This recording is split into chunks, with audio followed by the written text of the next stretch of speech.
आपको पता होगा हमारे देश में बहुत सारी विदुषी नारियां हुई हैं जिन्होंने जो चाहा उसको करके दिखाया। ऐसे ही एक तपस्वी नारी सुकन्या का नाम इतिहास के पन्नों में स्वर्णाक्षरों में लिखे थे।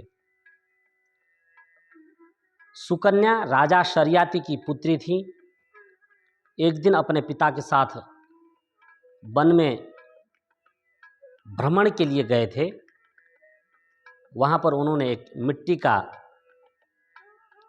ढेर देखा। चूँकि वो छोटी अवस्था में थी तो खेलते खेलते मिट्टी के ढेर के पास पहुँची तो मिट्टी के ढेर में 2 तारे चमक रहे थे। उन्होंने खेलते खेलते कांटों से उन 2 तारों को कुरेदा तो उसमें से खून निकला।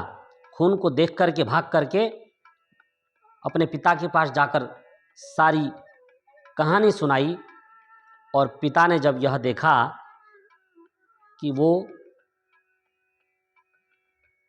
कहाँ पर खून निकल रहा है, पास में गए तो देखा कि एक वृद्ध ऋषि तपस्या कर रहे हैं और पूरे शरीर में मिट्टी लगी हुई है। वर्षों से तपस्या करते करते वो वृद्ध हो चुके थे और उनकी बेटी ने आज उस ऋषि की दोनों आँखों को तारे समझ करके कुरेद डाला, फोड़ दिया। उन्होंने उन महान ऋषि च्यवन को पहचान लिया और दोनों हाथ जोड़ करके बोले, भगवान, मेरी पुत्री ने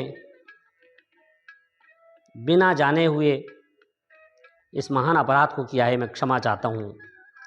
इस पर वृद्ध महर्षि च्यवन ने कहा कि आपकी पुत्री को मैं अपनी सेवा के लिए मांगता हूँ, क्योंकि अब मेरे दोनों आँख तो रहे नहीं तो मैं अपना शेष जीवन कैसे बिताऊंगा।